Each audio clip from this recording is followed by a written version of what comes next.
Hello, everyone. I'm Kyra Huckabee with the Weatherford Daily News, and today I'm speaking with Fire Chief Mike Karlin.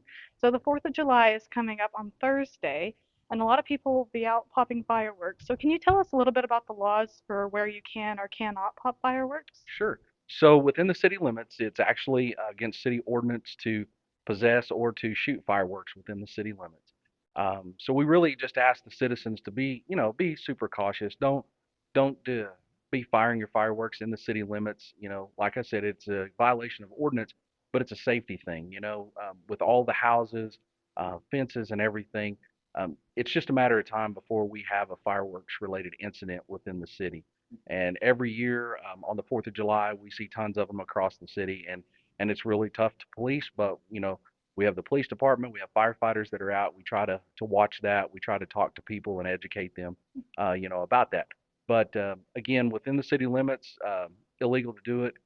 If you go out into the county and find a place, you must obtain landowner permission before you do that. Don't just pull up to some random place and start shooting your fireworks. It is also against state law to fire them from a public roadway. So don't just stop on a county road and shoot them out of the middle of the road because that is a violation. And if law enforcement sees you or fire department's out there and we have to respond, there's a high potential that there'll be citations issued or it could be a bill that's attached to that for the fire response as well as being liable for any property damages that may be incurred because of that. Mhm. And then for people that do plan on popping fireworks outside of city limits with permission and everything, is there any sort of precautions they can take to help prevent from a fire starting? So absolutely try to find a place where there are no combustible materials. We just recently had wheat harvest, and so there's a lot of wheat stubble out there. Uh, Obviously, pasture grass. Uh, you see a little bit of green out there still, but just don't be fooled by the greenness that's out there because it is very, very dry. Just in this last week, we've had multiple fires from fireworks and other related things in grass, and so it's extremely dry. These 100+ degree temperatures that we've had, high winds, low humidities, it sucks the moisture out of it, and again, it's a potential. So try to find a place where there's no vegetation. Again, making sure you have landowner permission before you do this. But the best thing is, a plowed field or something of that nature uh, where there isn't anything. Think about the wind direction when you're shooting those. Where's the drift going to go? The embers from those fireworks igniting high in the air, where they may fall. We had a fire, I believe it was Sunday morning early, as a result of fireworks, and they had drifted a significant distance from the actual location and started a grass fire. So just be super cautious. Again, we want everybody to be safe.